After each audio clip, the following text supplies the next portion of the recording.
clarifying the inside of the bus a bit more. There's still a lot of work to do, especially body work, and we're going to repaint it all. But we're taking it to the beach a bunch, so now, you know, we'd like to make it a little more livable.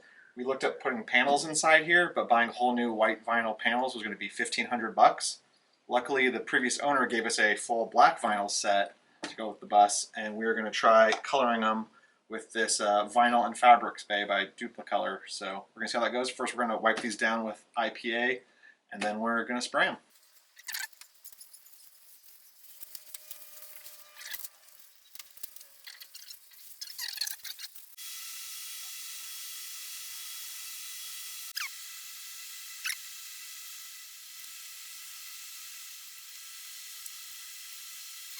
So we got all the panels painted. You can see we put a couple in already. We went through 8 cans of that spray paint to paint all the panels we had. Really hard to cover up the black.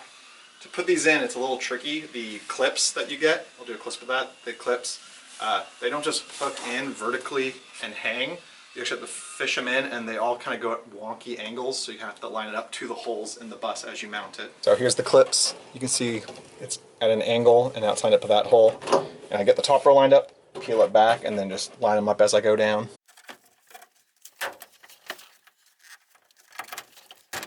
Okay, to put the door panel on, we have to take the window crank off, and the window crank on these original plastic ones, it just has this little sheath here that you have to pry off and bend to the side, and that gives you access to the hole where there's a little Phillips screw to unscrew. Just take that off, and then on our bus we also have the airflow system for the back, so this would let air come through, I believe, and flow to the back seat. It had this little vent latch here. This hand would get in the way with our covering because we're not going to do the little air system.